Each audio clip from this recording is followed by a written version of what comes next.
Bom, eu e o meu colega Paulo Duarte, a gente vamos hoje apresentar um dimensionamento hidráulico de um prédio de dois pavimentos, contemplando o térreo e o primeiro e o pavimento. Dois apartamentos por pavimento, dois quartos sociais por pavimento e um quarto de serviço. Mais a cozinha, sala e os demais cômodos da casa. Os acadêmicos é o Paulo Jacinto Duarte Neto e eu, Vicente Avelino Fernandes da Silva Júnior. Vou começar sobre os levantamentos de dados.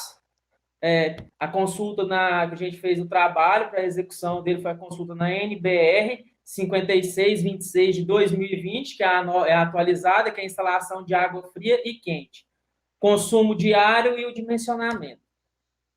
Vou dar uma introdução básica do que a NBR 5626 ela trabalha, que ela é o sistema prediais de água fria e água quente, projeto de execução, operação e manutenção.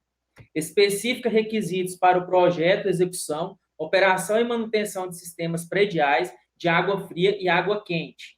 Abrange somente sistemas de água potável.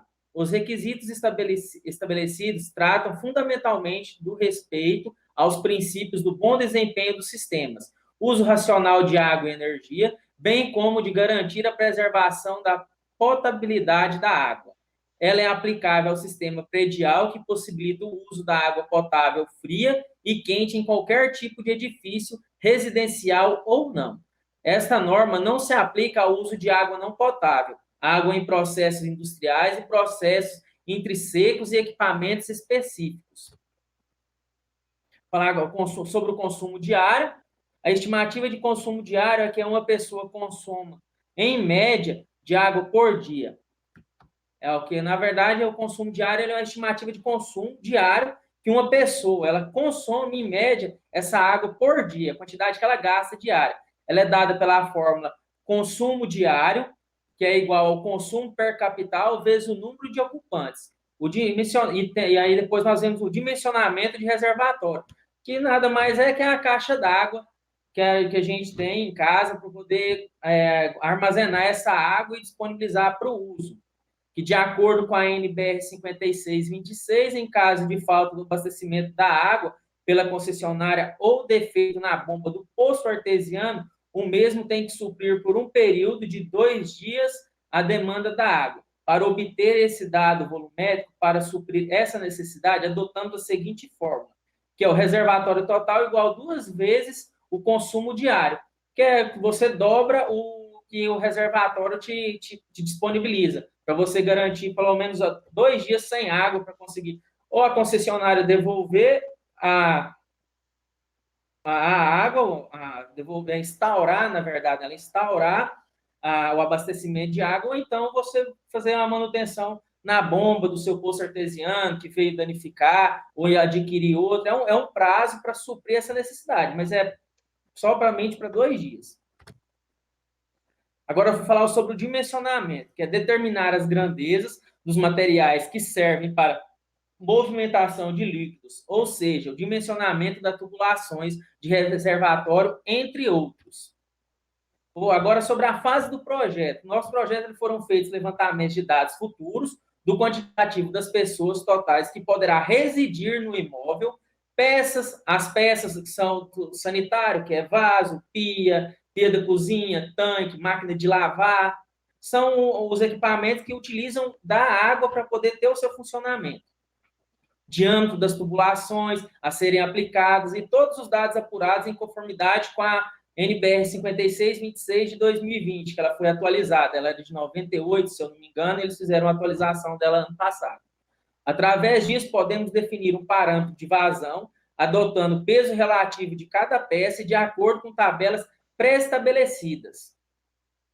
Aí a gente tem umas tabelas de acordo por estudos, que ela define cada tipo de peça, que ou seja, uma pia ou uma máquina de lavar, ela determina aquela vazão, o peso relativo da peça, da vazão que ela vai gastar, que ela vai consumir. Após este levantamento, utilizamos o ábaco de luneta. Deste modo, podemos definir o diâmetro de cada tubulação, desenvolvendo o caminho pelo qual a água irá percorrer até chegar na peça, reduzindo o mínimo possível de perda de pressão. Esse ábaco, ele dá o diâmetro da tubulação. Aí, de acordo com o peso da peça, a gente determina a tubulação que vai atender aquela parte daquele ramal. Ou seja, se vai ser de 30 milímetros, 32, quer dizer, 32 milímetros, 25 milímetros, 40 milímetros. Ele vai definir. Bom, eu vou começar falando sobre dimensionamento da tubulação, né?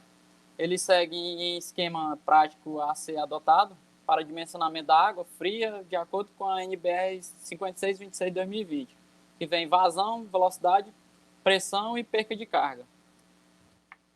A vazão é a rapidez com a qual o volume d'água escoa de forma adequada, né, a cada ponto de atualização.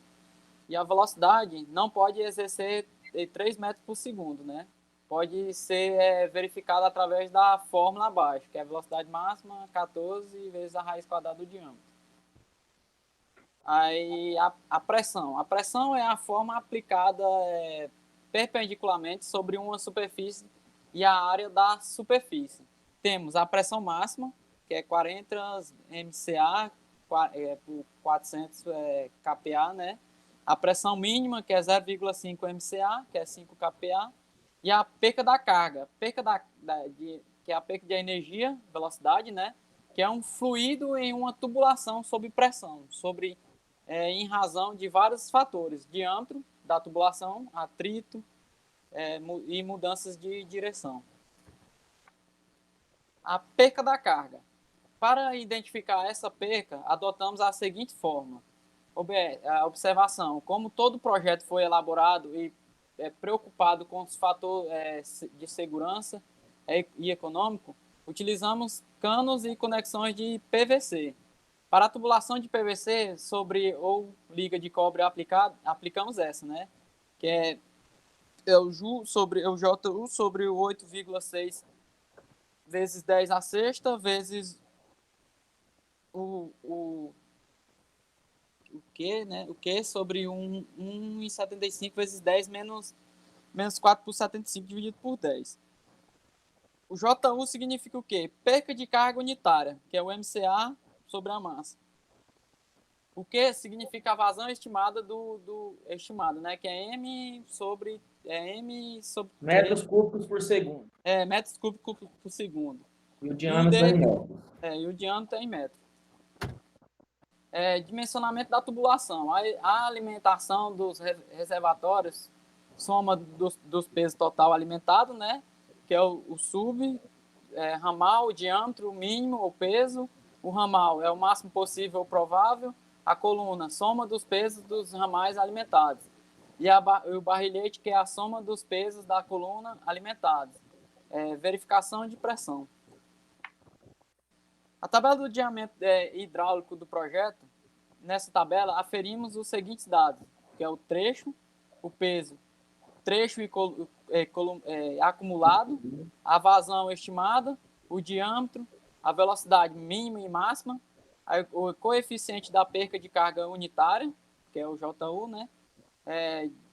Diferenças de cotas, pressão disponível, comprimento da tubulação, real equivalente aí total, perda de carga, tubulação, conexão aí total, preço e a pressão pressão jusante. Isso. Agora eu vou mostrar o nosso projeto no CAD, que é nosso projeto isométrico hidráulico no CAD. Vou estar apresentando ele e também vou estar apresentando os dados aferidos na tabela. Como seria essa tabela aqui? Aqui, abriu aí? Pronto, abriu. Aqui a gente tem a planta isométrica, a planta baixa isométrica, onde mostra a tubulação. Eu, com a fórmula, eu aferi, eu dividi as duas caixas em duas caixas d'água, porque como é poço artesiano, eu optei por a anexar o poço artesiano, então eu não vi tanta necessidade de estar criando uma caixa d'água independente para cada um. Uma porque não vai ter aferição da concessionária. E eu optei também, né, de ser uma obra sendo numa zona rural e não numa zona urbana. Então fica até complicado atender isso. Então não precisei fazer um reservatório reserva, porque ela vai ser a altura é baixa, é em torno de 10 metros aproximado, a bomba do próprio do próprio poço artesiano ela consegue lançar aqui. Aí com o cálculo eu obtive 4.000 litros são 2.000 litros d'água para cada apartamento. Aí uma caixa d'água compete 4.000, a outra caixa d'água compete 4.000 litros. E aí eu vou passar agora aqui, tem as dimensões, os dados todos. Tenho aqui também a planta baixa aqui, de onde vai passar a tubulação entre as paredes, as suas ferições. E agora eu venho para a planilha, aonde eu tenho uma tabela para cada apartamento. Apartamento 1, apartamento 2, apartamento 3, apartamento 4, aonde eu vou verificar a questão dos trechos, que é desde a saída da caixa d'água até o final do último atendimento, da última peça onde ela vai atender, é o caminho por onde percorre a água na tubulação. O peso acumulado foi como eu falei, que a gente pega na tabela, nesse trecho aqui, esse peso do trecho que a gente pega numa tabela, que já é feito questão de estudo, é definido para cada item, igual a máquina de lavar é a pia ou o tanque é 0,7 o peso, o vaso é 0,3, o vaso sanitário. Aí vem aqui a questão já, o peso acumulado é a soma do final, mais o próximo e assim sucessivamente. A vazão estimada, ela é dada pela raiz, 0,3 vezes a raiz do trecho e do peso acumulado. Aí eu tenho aqui os diâmetros, aonde que eu informei na questão do ábaco de luneta, que eu vou definir o diâmetro para cada um, de acordo com o peso acumulado, de 3,5 até 18 milímetros, até 18, dado o diâmetro de até 40 milímetros. Ele é dado até 40 milímetros. Mas como aí foi aplicado. Depois vem a velocidade, que ela percorre o trecho, que é naquela fórmula que a gente foi falado lá atrás. Eu tenho a velocidade máxima, o coeficiente de perda de carga unitária. Lembrando que a velocidade máxima ela é até 3 metros por segundo, ou seja, eu consegui aqui dentro, de acordo com os meus cálculos, o momento que ela chega na velocidade mais próximo de 3 é de 2,80, ou seja, não há risco do meu cano ter rompimento, porque acima de 3 metros por segundo, o cano rompe. O coeficiente de perda de carga unitária, que é o que ela perde, ela vai perdendo a cada metro, a velocidade que ela perde.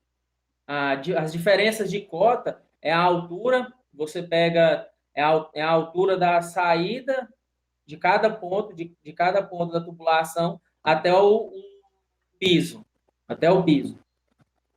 A pressão disponível, o comprimento da tubulação, nós temos o comprimento real, que a gente fere ele de acordo com o que tem aqui que foi feito no projeto, as dimensões. Esse aqui seria o comprimento real. Eu pegaria ele aqui, pegaria de ponta a ponta, até o outro, onde ele faz um encontro aqui na junção, na tubulação aqui, que seria um joelho, ou uma curva, ou então um T.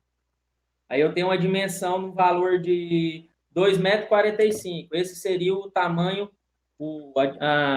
tamanho real. Aí eu pego de item, de trecho a trecho. Depois, o comprimento equivalente é de acordo com a tabela, para a questão das juntas, né? Joelho, T, conex, joelho, T, registro. Então, tudo isso é dado por ele. Dado por eles. Ele gera um tamanho, eu vou fazendo a soma de acordo com que tem naquele caminho, aí eu faço a soma e atribuo o valor. Aí depois eu tenho o total, o tamanho total, que é a soma do real mais o equivalente. Aqui a perca de carga, eu vou achar da tubulação, a perca que acontece nas conexões, e aí o total de perca. E a pressão ajusante nada mais é que é o oposto, que era da saída, pegando do final a saída, ela vai perdendo de ponta a ponta. E foi feito para cada um aqui, apartamento, esse levantamento, e de acordo com a norma e a análise que eu e o meu colega de grupo tivemos, o Paulo, a gente verificou que o nosso trabalho não teve nenhum erro nessa questão e não ultrapassou nenhum dos limites. Então, o nosso dimensionamento ele ficou correto, de acordo com o esperado, com a norma. E agora eu agradeço a atenção de todos e encerro aqui a apresentação do nosso trabalho.